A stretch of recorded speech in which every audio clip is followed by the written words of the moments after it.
जय हिंद दोस्तों, स्वागत है आप सभी का डेली करंट अफेयर क्लास में। दोस्तों आज की क्लास में हम करने वाले हैं फैक्ट शीट से महत्वपूर्ण रिपोर्ट और सर्वेक्षण शोध एवं सूचकांक पर आधारित ये करने वाले हैं जो प्रीलिम्स के लिए अति महत्वपूर्ण रहेगा। चलिए देखते हैं। पहली रिपोर्ट है world energy outlook 2022। World energy outlook 2022 इसे कौन जारी करता है? इसे जारी करता है अंतर्राष्ट्रीय ऊर्जा एजेंसी यानी कि IEA जारी करता है। इसके मुख्य बिंदु क्या है? तो इसके मुख्य बिंदु है ईंधन की उच्च कीमतें दुनिया भर में बिजली उत्पादन की औसत लागत में 90% की वृद्धि के लिए जिम्मेदार है। इस संदर्भ में अकेले तौर पर प्राकृतिक गैस 50% से अधिक के लिए जिम्मेदार है। लगभग 75 मिलियन लोग जिन्होंने वर्ष हाल ही में बिजली तक पहुंच प्राप्त की है, उनके द्वारा बिजली बिल भुगतान करने की क्षमता खोने की संभावना है। फलतः 100 मिलियन लोग खाना पकाने के लिए पारंपरिक बायोमास के उपयोग पर वापस लौट सकते हैं। वैश्विक ऊर्जा मांग में 2030 तक प्रति वर्ष लगभग 1% की वृद्धि नवीकरणीय ऊर्जा में पूरी की जा सकती है। ऊर्जा से संबंधित CO2 उत्सर्जन 2021 में 36.6 गीगावाट तक पहुंच गया, जो उत्सर्जन में अब तक की सबसे बड़ी वार्षिक वृद्धि है। ये इसके महत्वपूर्ण बिंदु हो गए। अगली रिपोर्ट है हमारी उत्सर्जन गैप रिपोर्ट। उत्सर्जन गैप रिपोर्ट 2022 इसे कौन जारी करता है? इसे संयुक्त राष्ट्र पर्यावरण कार्यक्रम यानी UNEP जारी करता है। UNEP जारी करता है। इसके मुख्य बिंदु है वर्तमान जलवायु नीतियाँ वर्ष 2100 तक 2.8 डिग्री सेल्सियस तापमान वृद्धि की ओर ले जाएगी। फलतः इस सदी के अंत तक केवल 2.4 से 2.6 डिग्री सेल्सियस तापमान में कमी संभव है। अगला है पेरिस समझौते के लक्ष्यों को प्राप्त करने के लिए 2030 तक ग्रीन हाउस गैसों के उत्सर्जन को 45% तक कम किया जाना चाहिए। अगला पॉइंट है इसमें कुल वैश्विक ग्रीन हाउस गैसों का उत्सर्जन 2019-20 तक 4.7% तक गिरा है। अगला पॉइंट है सामूहिक रूप से G20 सदस्य 75% वैश्विक GHG उत्सर्जन के लिए जिम्मेदार हैं। अगला पॉइंट है ग्रीन हाउस गैस के उत्सर्जन के आधार पर रैंकिंग। ये रैंकिंग दी हुई है। कुल उत्सर्जन के आधार पर रैंकिंग है चीन, उसके बाद अमेरिका, भारत, और प्रति कैपिटा उत्सर्जन के आधार पर रैंकिंग तो सबसे पहले अमेरिका, फिर रूस, फिर चीन, फिर ब्राज़ील। ये प्रति कैपिटा उत्सर्जन के आधार पर रैंकिंग।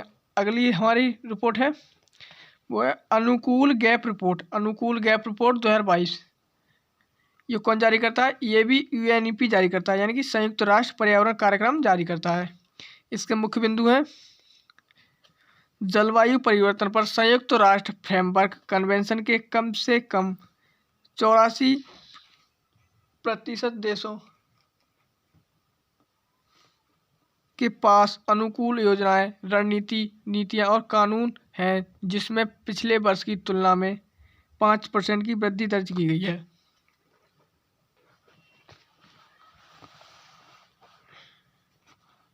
और इसके पॉइंट है विकासशील देशों की अनुकूल आवश्यकताओं के लिए अंतर्राष्ट्रीय वित्त पोषण अनुमानित आवश्यकता से 5 से 10 गुना कम है।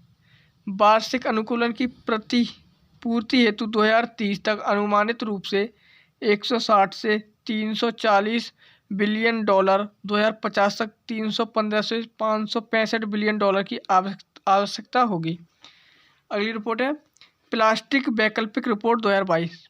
प्लास्टिक वैकल्पिक रिपोर्ट 2022 इसे कौन जारी करता है? नीति आयोग जारी करता है। इसके मुख्य बिंदु हैं भारत में प्रति वर्ष 3.47 मिलियन टन प्लास्टिक कचरा पैदा होता है।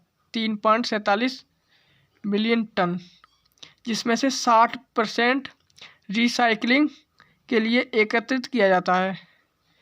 गोवा, दिल्ली, केरल ने सबसे अधिक प्रति व्यक्ति प्लास्टिक अपशिष्ट का उत्पादन किया है, जबकि नागालैंड, सिक्किम, त्रिपुरा ने सबसे कम प्रति व्यक्ति प्लास्टिक अपशिष्ट का उत्पादन किया है। वैश्विक स्तर पर 97 से 99% प्लास्टिक जीवाश्म ईंधन फीड स्टॉक से प्राप्त होते हैं, जबकि शेष 1 से 3% जैव आधारित प्लास्टिक है। भारत में 2019-20 में लगभग 3.4 मिलियन टन प्रति वर्ष प्लास्टिक कचरा उत्पन्न हुआ था। पिछले 5 वर्षों में 2016-20 के दौरान प्रति व्यक्ति प्लास्टिक अपशिष्ट उत्पादन की प्रवृत्ति लगभग दोगुनी हो गई। प्लास्टिक अपशिष्ट प्रबंधन और हैंडलिंग नियम 2011 को देश में प्लास्टिक अपशिष्ट के प्रबंधन हेतु लागू किया गया है। अगली है खाद्य और कृषि रिपोर्ट की स्थिति 2022। खाद्य और कृषि रिपोर्ट की स्थिति 2022 में जारीकर्ता संयुक्त राष्ट्र खाद्य और कृषि संगठन यानी कि FAO, संयुक्त राष्ट्र खाद्य और कृषि संगठन इसे जारी करता है। यह रोम इटली में स्थित FAO संयुक्त राष्ट्र खाद्य सहायता संगठन में से एक है। इसकी सहयोगी संस्थान विश्व खाद्य कार्यक्रम और कृषि विकास के लिए अंतर्राष्ट्रीय कोष है। इसके मुख्य बिंदु क्या है? इसके मुख्य बिंदु है इस रिपोर्ट के आधार पर विभिन्न कृषि उत्पादकों प्रणालियों में डिजिटल ऑटोमेशन प्रौद्योगिकियों और अपनाने के लिए अलग अलग केस स्टडी का विश्लेषण किया। उत्तरी अमेरिका, यूरोप, ओशिनिया में उच्च आय वाले देशों में कृषि के क्षेत्र में 1960 के दशक से अत्यधिक यंत्रीकृत है। हालांकि निम्न और मध्यम आय वाले देशों में वर्चस्व वाले क्षेत्र कम यंत्रीकृत हैं, जिससे खाद्य और कृषि स्थिति में असमानता का जन्म होता है। रिपोर्ट श्रम बचत प्रौद्योगिकियों के कारण होने वाले बेरोजगारी संकट के बारे में चिंताओं का उजागर करती है। ये रिपोर्ट यहीं तक है। मिलते हैं अगली क्लास में। जय हिंद।